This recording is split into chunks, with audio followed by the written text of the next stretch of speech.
Hi everyone, मैं पहली बार back camera से बना रही हूँ video. I don't know how I look like but या ओके। अच्छा, also I slept for 8 hours which is great, that's why I look like this. सोना बहुत अच्छी बात है। अच्छा, बैक टू द स्टोरी। मैंने इंस्टाग्राम पे एक पिक्चर अपलोड की थी जिसमें मैं अपनी दोस्तों के साथ खड़ी हूँ और ऑलमोस्ट 2013 की पिक्चर है या 2013 की पिक्चर है। मैट्रिक के दिनों की पिक्चर है। It's so hot. हाँ, मैंने कहा था, हमने एक कॉन्टेस्ट रन किया था कि अगर मुझे 50 यस मिलते हैं तो मैं उसकी बैक स्टोरी बताऊंगी, और ऑलमोस्ट 50 यस मिले और मैं बैक स्टोरी बताऊंगी बिकॉज इट्स वर्थ इट। सो 2013 में हम लोग पार्टीज करते थे किसी एक के घर में या कभी बाहर ना। तो एक लड़की थी सादिया से, उसके घर में पार्टी थी। हम 7-8 लड़कियां गई। हमने वहां पे भी had so much fun, it was a good party. हमने पिक्चर्स दी, हम वापस आए, पिक्चर्स डिस्ट्रीब्यूट हुई और 4-5 महीने के बाद मैंने उनको इंस्टाग्राम पे लगाया 3-4 पिक्चर्स को। मेरा इंस्टाग्राम अकाउंट बहुत पुराना है, मेरे दोस्त ने बना के दिया था, मुझे याद है। मेरा पब्लिक नहीं था तब, प्राइवेट था, ठीक है। मेरे साथ 2-3 लड़के ऐड थे। मेरा कंप्यूटर साइंस था 9-10 में, और कंप्यूटर साइंस में लेती थी बॉयज के साथ, पढ़ने के लिए जाते थे हम। ऑल्सो कोहाट की बात कर रही हूँ मैं, फजाइया की बात कर रही हूँ। कोहाट एक बहुत अच्छा शहर है, मेरे दिल के बहुत करीब है। It's very peaceful. उसकी हवाएं जो है, मुझे लगता है वैसी हवाएं सिर्फ कोहाट में चलती हैं, बाकी कहीं नहीं चलती। बहुत ही ज्यादा मेमोरीज हैं वहाँ पे, ठीक है। तो मगर बहरहाल उसके लोग थोड़े से कंजर्वेटिव हैं। जाहिर है वो थोड़ा हटके इलाका है, मेन जगह नहीं है।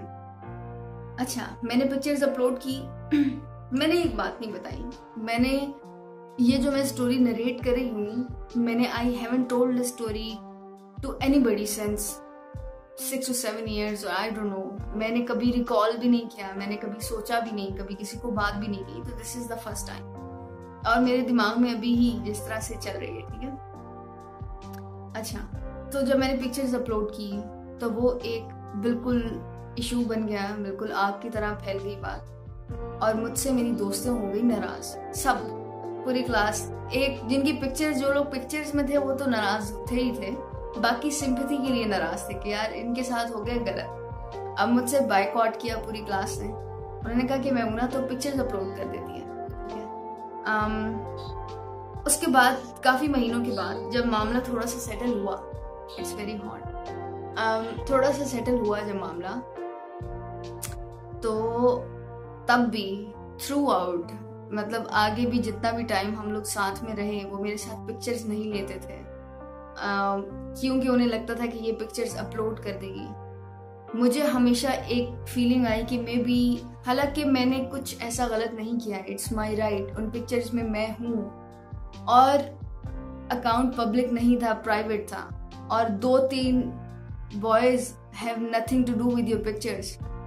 मगर एक चीज के लिए मुझे ब्लेम किया जा रहा है, मुझे उस तरह से दिखाया जा रहा है कि मैं शायद क्रिमिनल हूँ, और मुझे थ्रू आउट फील भी करवाया गया, जिसके लिए जो बहुत ही मुझे बुरा फील होता था। और कभी मैं सोचती थी कि यार this is not right, this shouldn't be happening. मुझे ऐसा ट्रीटमेंट नहीं मिलना चाहिए कि कभी मैं जाती हूँ किसी पार्टीज में तो मेरे साथ कोई पिक्चर नहीं लेना चाहता है।